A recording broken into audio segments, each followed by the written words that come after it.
আপনি প্রতিদিন Facebook, YouTube, Google এইসব দিয়েই ইন্টারনেট ব্যবহার করছেন। ভাবুন তো, ইন্টারনেটে ঠিক কোন স্তরে আপনি আছেন?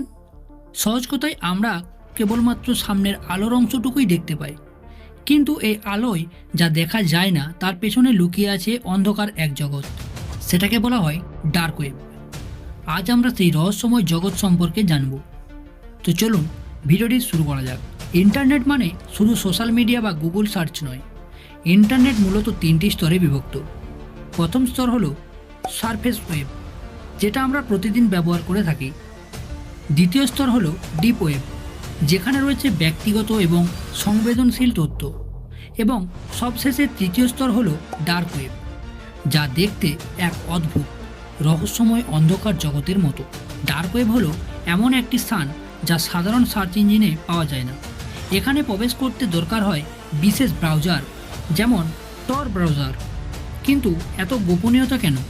কি এমন তথ্য লুকোনো আছে এই ডার্ক ওয়েবের অন্ধকারে? ডার্ক ওয়েব শুরু হয়েছিল মূলত মার্কিন সরকারের উদ্যোগে।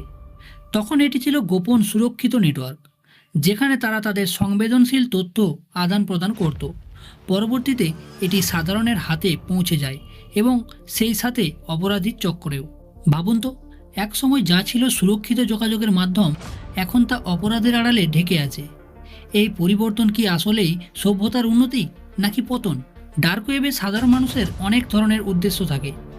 কেউ এখানে আসে মত প্রকাশের স্বাধীনতার জন্য, যেখানে সরকারের চোখ এড়িয়ে নিজের মতো কথা বলা যায়। আবার কিছু অপরাধী এখানে আসে বেআইনি কাজের জন্য। ভাবুন তো, যদি এমন একটি জায়গা থাকে যেখানে আপনি নিজেকে প্রকাশ করতে পারেন নির্ভয়ে। আবার এমন লোকেরাও আছে যারা এই গোপন স্থান ব্যবহার করে মানুষকে ক্ষতি করে। ডার্ক ওয়েবে ঘটে যাওয়া কিছু গল্প শুনলে আপনি হতবাক হয়ে যাবেন। কিছু মানুষ মানব সেবা দিয়েছে এই ওয়েব থেকে, যেমন সাংবাদিকতা। অন্যদিকে অপরাধমূলক কার্যকলাপও চলেছে। অস্ত্র বেচাকেনা, মাদক, এমনকি হিটম্যান সার্ভিস পর্যন্ত পাওয়া যায়। বন্ধুরা, মানুষের স্বভাব দ্বিমুখী। এখানকার গল্পগুলো আমাদের শেখায় যে প্রযুক্তি কিভাবে অন্ধকারের দিকেও টানতে পারে। তাহলে ডার্ক ওয়েবে কিভাবে প্রবেশ করা যায়? মনে রাখবেন, আমরা শুধুমাত্র শিক্ষামূলক উদ্দেশ্যের জন্যই এই তথ্য প্রকাশ করছি। প্রথমে আপনাকে দরকার হবে টর নামে একটি ব্রাউজার এবং কিছু নির্দিষ্ট .onion লিঙ্ক।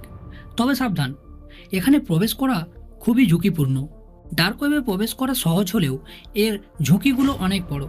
এখানে প্রতিটি ক্লিকে আপনার তথ্য চুরি হয়ে যেতে পারে। ভাবুন তো, যদি আপনার নিজের পরিচয় বা ব্যক্তিগত তথ্য কোনো অপরাধীর হাতে চলে যায়, তাহলে আপনার কতটা ভয়ের কারণ, তাই না? আমাদের মনে অনেক ভুল ধারণাও আছে এই ডার্ক ওয়েব নিয়ে। ডার্ক ওয়েব মানে কি অপরাধ? অনেক মানুষ মনে করেন এখানে সব বেআইনি, কিন্তু তা নয়। তথ্যের স্বাধীনতার জন্যই অনেক বৈধ কাজও এখানে হয়। ডিপ ওয়েব এবং ডার্ক ওয়েবের মধ্যে পার্থক্য বোঝা খুবই জরুরি। ডিপ ওয়েবে রয়েছে পাসওয়ার্ড প্রোটেক্টেড তথ্য, যেটা গুগল করতে পারে না। আর ডার্ক ওয়েব শুধুমাত্র বিশেষ ব্রাউজারই খোলা যায়। ডার্ক ওয়েবকে ভয় পাওয়ার কিছুই নেই, বরং সচেতন হওয়াই উচিত। ডার্ক ওয়েবকে কি চোখে দেখলেই আমরা ভয়ভীত হব, নাকি বুঝে শুনে সচেতনভাবে ব্যবহার করব? জীবনের প্রতিটি দিকের মতোই অন্ধকার এবং আলোর ভারসাম্য বজায় রাখাও জরুরি। তবে সতর্কতা অবশ্যই আমাদের অবলম্বন করা উচিত। ডার্ক ওয়েবের এই অন্ধকার থেকে এবার আমরা নিয়ে আসছি আরও একটি রহস্যময় গল্প, তাজমহলের অজানা তথ্য।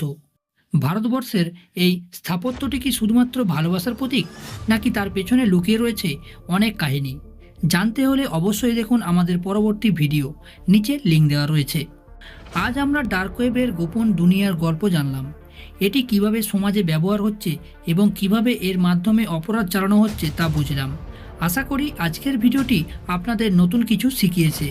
আমাদের চ্যানেল সাবস্ক্রাইব করুন এবং আরও অনেক তথ্য জানার জন্য আমাদের পাশে থাকুন। দেখা হচ্ছে পরবর্তী ভিডিওতে। আজকের মতন এই পর্যন্ত।